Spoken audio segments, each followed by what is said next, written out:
नमस्कार साथियों, मैं नमन रिचारिया। क्या आप क्लास 10 के इंग्लिश के चैप्टर नंबर 7 यानी ग्लिम्पिस ऑफ इंडिया से परिचित हैं, यानी कि भारत की झलक। ये चैप्टर है जिसको आज हम आपके सामने एक्सप्लेन करेंगे और ऐसा एक्सप्लेन करेंगे कि कहीं से भी कोई भी क्वेश्चन पूछ ले, आप चाहे ऑब्जेक्टिव हो, चाहे फिल इन दी ब्लैंक्स हो और चाहे लॉन्ग आंसर हो, आप अपना बड़ी सुंदर शब्दों में आंसर लिखें।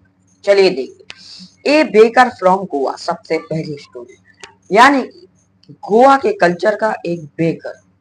बेकर, गोवा में जो बेकर्स होते हैं उन्हें हम पैडर बोलते हैं। क्या बोलते हैं? Pader, PADER। अब a baker from Goa is a story based on या about the bakers in the Goan culture, यानी कि जो ये स्टोरी है ए बेकर ऑफ गोवा नाम की, ये किसके बारे में है? गोवा के एक बेकर के बारे में, बेकर्स के बारे में। और वो बेकर्स कहाँ के हैं? गोवन कल्चर से बिलोंग करते हैं, यानी कि गोवा की संस्कृति से बिलोंग करते हैं। कल्चर का मतलब संस्कृति। कब? व्हेन देयर वाज पुर्तगालीज रूल, यानी कि जब वहां पुर्तगालियों का शासन था।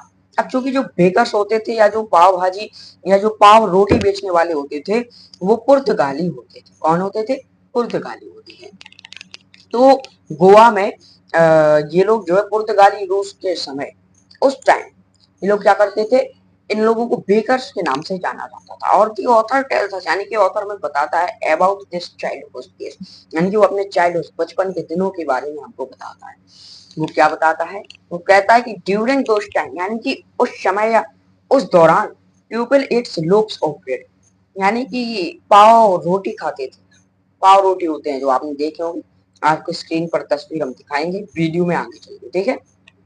तो जिसको हम लोव्स ऑफ ब्रेड बोलते थे। और गोवा में कोई भी ओकेशन, कोई भी महोत्सव, कोई भी कार्यक्रम हो, वहां के कल्चर में ब्रेड बहुत ही इंपॉर्टेंट पार्ट है। यानी कि वहां यदि आप ब्रेड नहीं खाते हैं तो फिर आपके लिए एक प्रकार से खतरा है, क्योंकि वहां ब्रेड के अलावा दूसरी चीजें हैं, लेकिन ब्रेड बहुत इंपॉर्टेंट पार्ट है भोजन का। तो लोव्स ऑफ ब्रेड्स उस टाइम भी था। तो उस टाइम क्या था कि वो लोग लोव्स ऑफ ब्रेड्स एट किया करते थे। तो ड्यूरिंग द दोस टाइम, यानी कि उस दौरान या उस समय, there were made in big furnaces. अच्छा, फर्नेसेस यानी कि FURNACES, फर्नेसेस का मतलब होता है भट्टियां। आज जब आप मैरिज हाउस या रिसोर्ट में जाते हैं खाना खाने में, किसी की भी शादी विवाह के कार्यक्रमों में, तो आप वहां देखते होंगे कि भट्टियों में रोटियां बन रही होती हैं, जिसे हम तंदूरी रोटी कहते हैं। उन भट्टियों को ही फर्नेसेस बोला जाता है, FURNACES, फर्नेसेस। फर्नेसेस मीन्स भट्टी। तो वो उस समय भी किसमें बनती थी? There were made in big furnaces, बड़ी बड़ी भट्टियों में ये पाव रोटी या लोव्स ऑफ ब्रेड तैयार होते थे, प्रिपेयर किया जाता था। और दी baker are known as Padres. अभी हमने आपको क्या बताया? इन गोवा की जो वहां गोवा के बेकर्स हुआ करते थे, यानी कि लोव्स ऑफ ब्रेड्स को सेल करने वाले, बेचने वाले, उन्हें हम किस नाम से जानते थे? पैडर। पैडर यानी कि PADERS, पैडर। अब और ये सब क्या था? कहाँ था? गोवा में। आप मतलब इतने डीपली मत हो जाइए कि आप यही भूल जाएं कि हम कहाँ के कल्चर की बात कर रहे हैं। हम गोवा की बात कर रहे हैं, गोवा में कैसा कल्चर है। अब he used to be a friend, companion and guide for the of the children, यानी कि जो बेकर्स हुआ करते थे पुर्तगाली रूल्स के टाइम, बच्चों के यानी कि चिल्ड्रन के बहुत ही अच्छे फ्रेंड, दोस्त कहने, सहपाठी, खैर सहपाठी तो नहीं कहेंगे, सहपाठी का मतलब होता है साथ में पढ़ने वाले। तो कंपेनियन और गाइड, बहुत ही अच्छे दोस्त हुआ करते थे।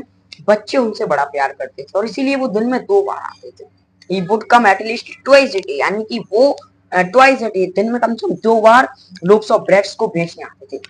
अच्छा, with the jingling thread of his bamboo, एक लंबी आवाज के साथ आते थे चिल्लाते, वो है ना, ब्रेड ले लो, ब्रेड ले लो। तो ये क्या था उनका? Jingling third of this bamboo, the loaves would be delivered to the servant. अच्छा, जो लोव्स ऑफ ब्रेड्स हुआ करते थे वो डिलीवर्ड किए जाते थे कहाँ? जो बच्चों के घर में सर्वेंट हुआ करते थे, यानी कि नौकर, बच्चों को डायरेक्ट नहीं देते थे, उनके सर्वेंट्स या जो नौकर होते थे, गार्ड, उन्हें दे दिया करते थे फॉर द एल्डर्स, बड़ों के लिए। और बेंगल्स, अच्छा, वहां जो है लोब्स और बेंगल्स, 2 प्रकार की ब्रेड हुआ करती थी। जो लोब्स नाम की ब्रेड थी वो elders for the lobes was for the elders, यानी कि लोब्स जो थी वो एल्डर, बड़ों के लिए।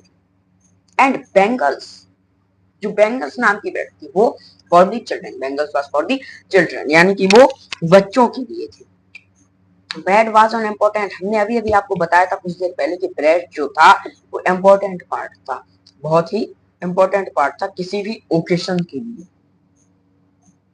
हम आपको बता ये रहे थे कि bread was on important part of any occasion, यानी कि किसी भी ओकेशन, किसी भी महोत्सव के टाइम में जो ब्रेड हुआ करती थी वो बहुत ही इम्पोर्टेंट पार्ट हुआ करती थी, और एक्सपेंसिवली, बहुत ही खर्चे के साथ उसको बहुत ज्यादा बड़े रूप में इसको खर्च करते थे, स्वीट ब्रेड। और इस ब्रेड को हम बोल बोलते थे, क्या बोलते थे? BOL, बोल। अच्छा, the baker said a personal delicious, bakers के पास एक पर्सनल डिश होती थी जो कि नीज तक, घुटनों तक होती थी, और हम कहें तो एक प्रकार से फ्रॉक टाइप की होती थी। ठीक है। अब probability of the original bakers not exist, यानी कि जो अब ऐसा माना जाता है या संभवतः हमारे ख्याल से जो पिछले, जब पुर्तगालियों का जब शासन हुआ करता था तो तब जो ओरिजिनल बेकर्स थे इन लोब्स ऑफ ब्रेड्स के, अब उनकी संभावना तो नहीं है, वो तो नहीं है, लेकिन जो उनके वंशज हैं, यानी कि पोते, परपोते, नाती पंती जिन्हें हम बोलते हैं, वो लोग इनका प्रोफेशन चलाते हैं। कैसे चलाते हैं? Up by their songs,